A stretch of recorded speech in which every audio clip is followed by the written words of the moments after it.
Hello, Bennett graduates, faculty, staff, and honored guests, and mom. Wow, what an awesome occasion. Bennett College's nearly 150th anniversary. It's an incredible milestone, and I'm thrilled to be here to celebrate it with you all. Now, I know that you're expecting me to give some kind of profound and wise commencement speech filled with advice about how to conquer the world, and I just want to let you know that you've come to the right place. Holla, come on now. You know I know how to run the world. Y'all know that. I'm the maverick, and if I don't know, I will find out. Fake it till I make it. You know I'm Bennett Blue. Got it, sprays, got it? Come on now. Got blue hair, I don't care. Yeah. That's right. Did I mention that we're going to have fun here? All right, today let's have fun and celebrate the creativity and resilience of the underdogs out there that refuse to be labeled and arrived here on earth not to turn the wheel, but to break the wheel. If that's your MO, then I'm in the right place, and you're my people, my tribe. Because I got to tell you, I'm out here defying gravity, y'all. Let me tell you, it ain't easy to levitate. But I give you some tips. And I'm going to tell you a few stories because I'm a storyteller and I believe in the power of an idea and a well-told story to change the hearts and minds of women and men that go on to change the world. But first, let's talk about the future. Some of you may be feeling a little anxious about what lies ahead, and that's understandable given the state of the world today. But let me tell you something. The future is full of endless possibilities. Psych, I'm just kidding. Y'all doomed. No, I'm serious. 2023, look at the headlines. Come on now, you picked a hell of a time to graduate. Pile on that sinking ship. What were you thinking? But despite your timing, it's my job to give you my best guesstimate and future forecast of the road ahead. And I'm up for it. I got some tips. Like I said, this is not the first time I've played the ghost of Christmas future. So I tell you what I've learned along the way. First, the good news, ladies. As graduates of Bennett College, you are uniquely equipped to tackle whatever challenges come your way. Whether you're headed to grad school, starting your first job, or jumping into some other adventure, remember that you have the power to shape your future. The world needs your creativity and your unique perspective in this strange equation. In other words, be ready to give us all the tasty bits, those ingredients that you hide, ration, or keep sorting through. That's what makes you human. Yes, even the bitter bits, that's the stuff of legend. And to demonstrate that, I'll tell you a little tasty bitter bit about myself, give you a piece of my origin story. You already know that I've worked in TV and film, and yes, some of you probably know me from The Cosby Show or Living Single, Get Out, or Wu-Tang, an American Saga. As I mentioned, you may even know my work as the producer of John Lewis' documentary Good Trouble and The Big Payback, a documentary about reparations for African Americans. And I'll be forever grateful for Bennett College partnering with us at Color Farm to strategize and create the historic reparations HBCU debate tour we pulled off together this year. Thank you. Thanks to Michaela Reed, Jasmine Faison, and President Walsh for the months of preparation to help launch that bad boy. All right, back to my story. I'm proud to be a working actor. I've worked hard over the years to expand my skill sets as an act of survival in an industry that struggled to make room for more colorful storytellers. And in doing so, I became a producer, director, and writer. It hasn't been easy, and I'm one of the lucky ones, because before all of that, I was just a black girl from the mountains of Arizona. I was born in Arizona, off Highway 66, but don't want to be associated with those cowboy hits. My Baptist daddy turned to Lutheran while mama paid the rent. And we get older and wiser, but the money's always spent. There, that's my country song, y'all. Yes, my mother was a teacher and my father was an itinerant preacher.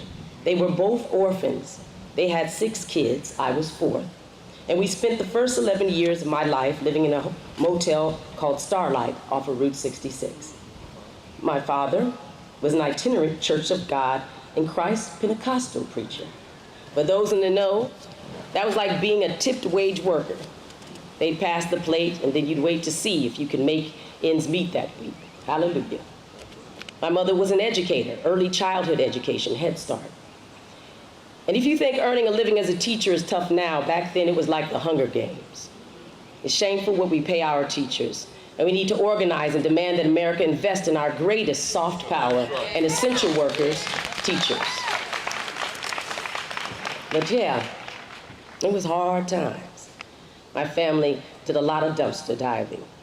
You know how people say that when they were growing up, they didn't know they were poor? Well, we knew we were poor. I started work around 5 years old, but my sister knocking on doors and asking for jobs, sweeping the porch or taking out the trash. We'd get a quarter or 50 cents. My brothers, they were stronger. They would shovel snow. And when they got it, a $20 bill was mythological. When my father had his first heart attack at the age of 35, our hard times became harder times. The struggle was real. My beautiful mother, already twice orphaned in life and dog-tired, dug in and worked harder. We all did. That's the way it was. A very American, very black story. Until one day fate stepped in and my father was discovered by the German Lutherans.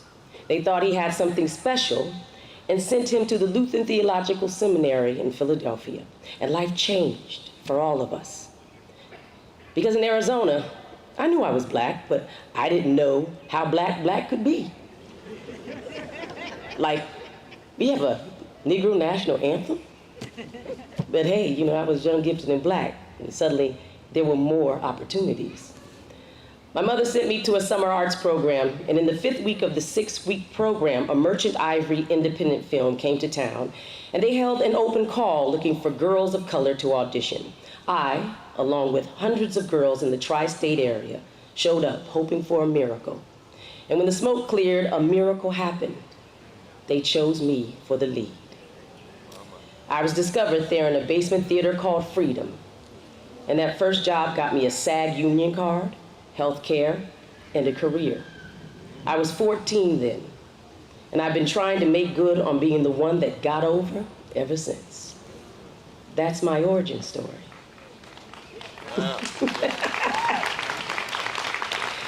And now that you know more of mine, I'm no longer a familiar stranger or a face on a screen. I'm more human, being, ing. But also, along with that kind of early story, society, typical, labeled me an underdog in a marginalized community. But I used their underestimation and the power of my creativity to advance my cause. And then I leveraged the strength of my work and reputation to create change and fight for social justice for others. Now let's talk about that for a minute, creativity. It's what makes the world spin if you do it right. It's also what drives innovation, inspires change, and brings beauty to our lives. And as graduates of Bennett College, you have creativity in spades. You must be unafraid to apply it. You must be unafraid to disrupt the stereotypical narratives that have dragged us down. You must challenge the status quo.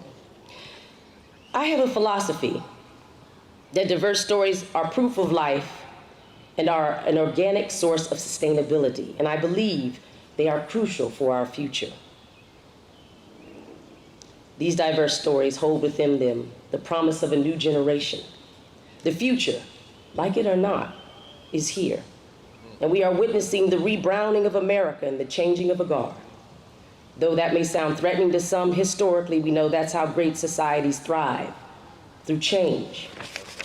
And if others can't face it, you must.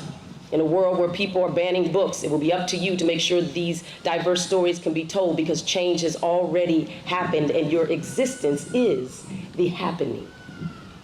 I remember the first time I met your wonderful president, Suzanne Walsh. By the way, can we give this woman her flowers today, Suzanne? Beautiful woman, a light of immense power and beauty that brightens any room. She's so generous, she even makes her own local weather.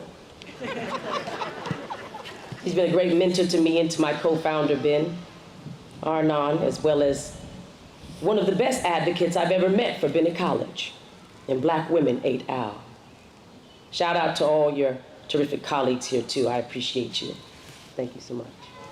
Thank you, Madam President. You're a class act, and I want to continue to learn how to support you and be a friend to you. Anyway, she told me about Bennett College and the unique educational experience and makeup of the student body at Bennett. She said, Erika, Bennett is an all-women's HBCU college. Actually, she said, it's the first. All right, the first. Look at how they call it, the first. But you know, actually, she said, this is a micro college. We have a student body of roughly 200 students. And I thought, 200 students? All right, that's groovy. But that number, you know, it caught me off guard because that's a concentrated, intimate group. That's right, that's right. How remarkable. Especially considering the utter collapse of originality in this world that conforms so much. I'm inspired to see how successful Bennett's motto has been through the years as evidence. Just check out the list of amazing women who have graduated from this college and have gone on to create great works and rack up tremendous achievements. Carolyn Robertson, Peyton, class of 45. Senator Gladys Ash Robinson, PhD, 71. Dr. Linda Brown, 61. Yvonne Jeffers Johnson, 64. Tammy McCall, Tammy Mack, 94. Or maybe your name is Marcella Jackson, daughter of proud mother Yvonne Jackson, who started her degree 32 years ago and didn't finish, but then came back to complete it here today, 32 years later. Yes, Mama Yvonne, it is never too late.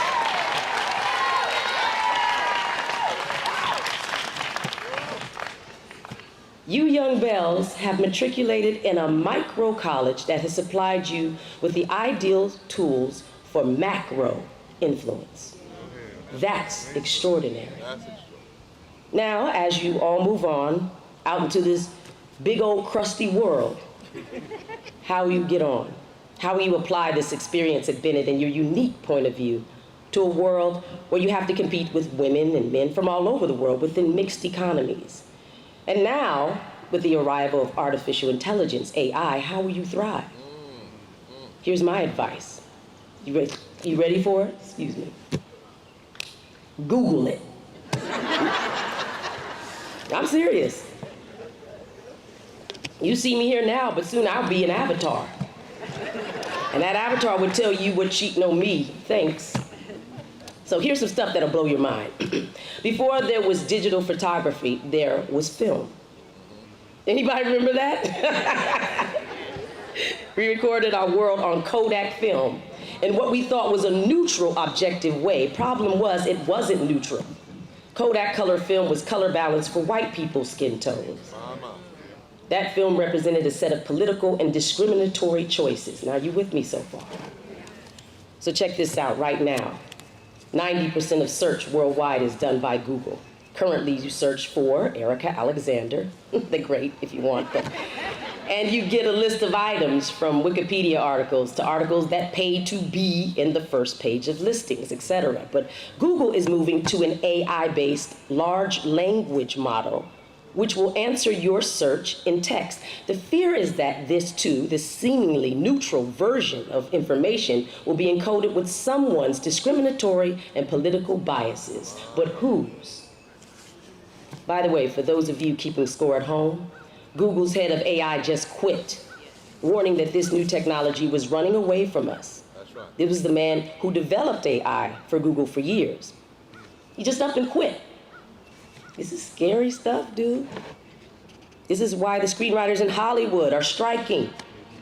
Their #1 demand is not to be replaced by AI in writing your favorite films and TV shows. If that happens, diversity becomes a mirage, because we won't know who is behind the curtain. A show might even feature a face like mine, but who's pulling the strings? Whose culture are we promoting? Whose story are we telling? Everything is about narratives, everything. And those who control the narratives control the world. But when we examine the potential consequences of AI development, I like to draw parallels to Mary Shelley's Frankenstein. By the way, did you know that Mary Shelley wrote this world-beating book in 1816 at 19 years old? And in doing so, she created the first science fiction novel. Well, in that novel, Dr. Victor Frankenstein creates a creature out of dead body parts and imbues it with life. However, the creature becomes uncontrollable and wreaks havoc on those around him. Similarly, with AI development, we must consider the potential consequences of creating machines that can learn and adapt on their own. If we're not careful, AI could become uncontrollable and cause unintended harm.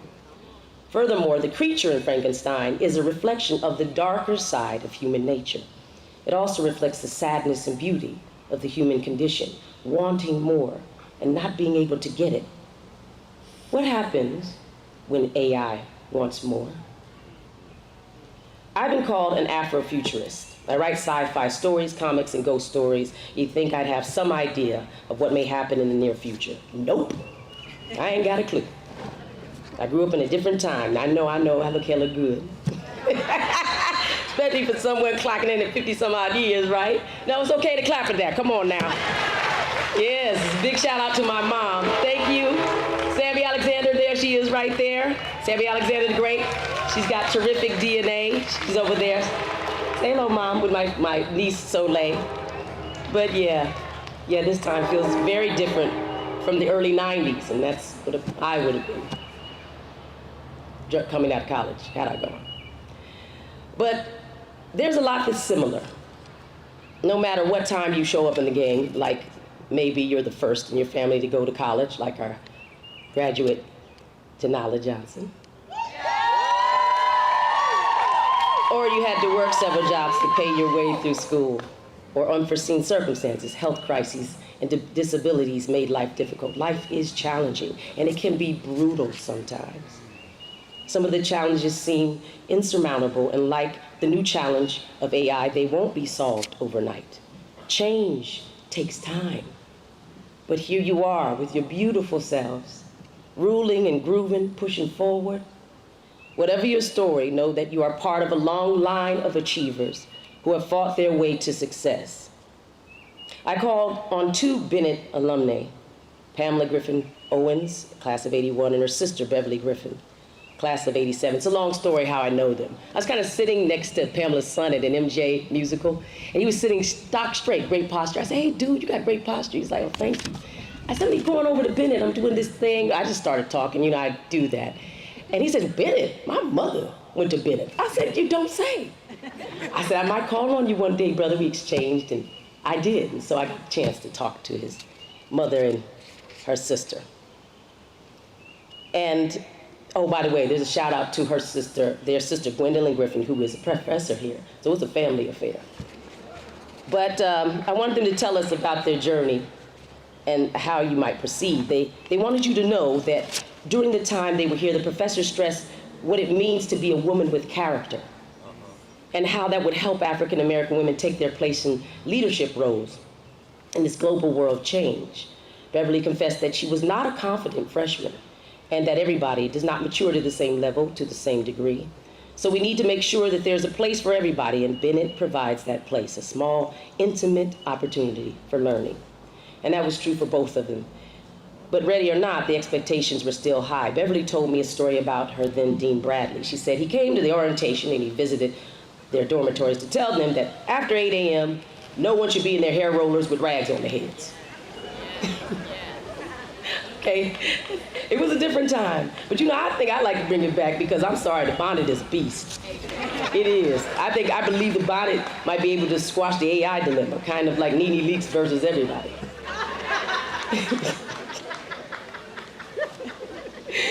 Beverly's sister, Pamela Griffin Owens, said that their demeanor and how they showed up in the world, how they presented, was really strong, because the faculty wanted it to match their level of intelligence, and you should remember that as you go through, because it does matter.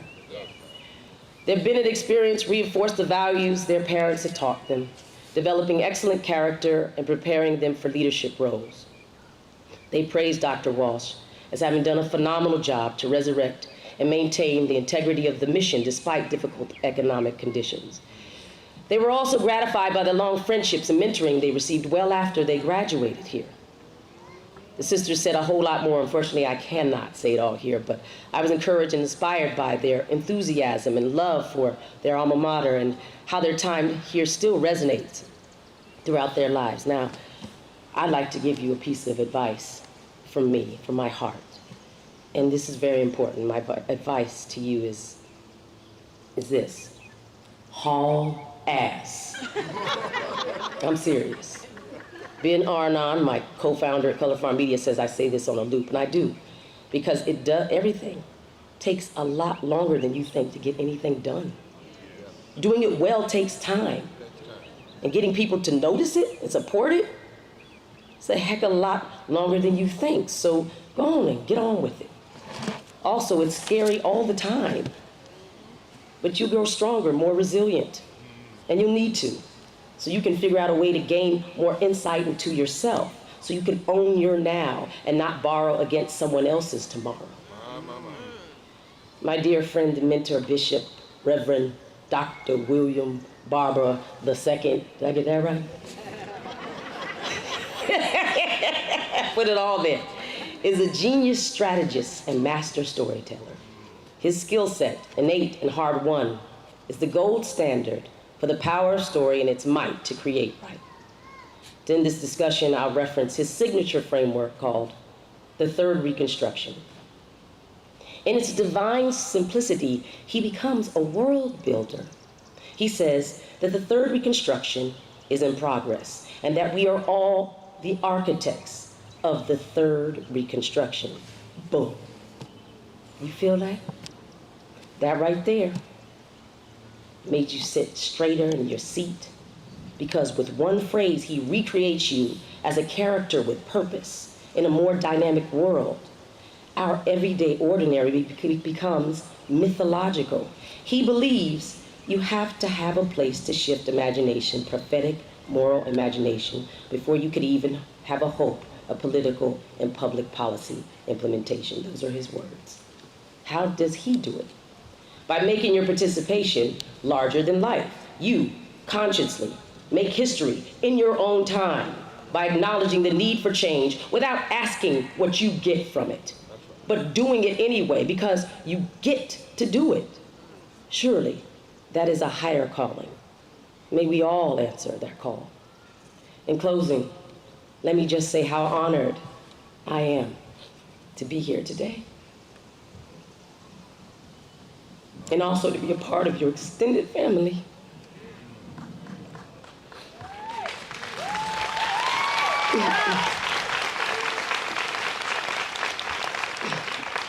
Bennett College has a rich history and a bright future, and I have no doubt that you, today's graduates, Bennett Bells, will be a big part of that future. I'll look for you in Google search. Congratulations, class of 2023. Say it with me. Where's the B at? Where's the E